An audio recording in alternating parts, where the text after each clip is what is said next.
Do you have fine hair and locks? It's all good. I'm going to show you how we can retwist that.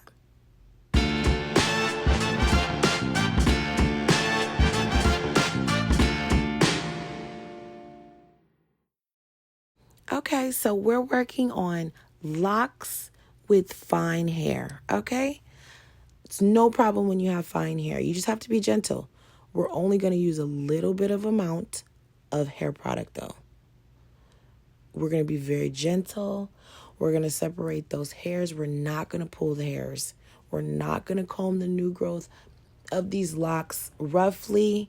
Nothing like that. With fine hair, you want to be gentle, but you still got to get the job done. So let's comb the new growth a little bit. We're going to retwist it now with our comb. Do not add tension. Just a little bit, because you still got to get the job done. Now we're going to do a little bit of locksmithing here, because I know you can see those loose hairs. All we're doing is controlling the hairs, putting them in place, telling them where to go without pulling too much on that lock. And voila, that's all to it. Clip that thing up, put your client under the dryer. They're good to go.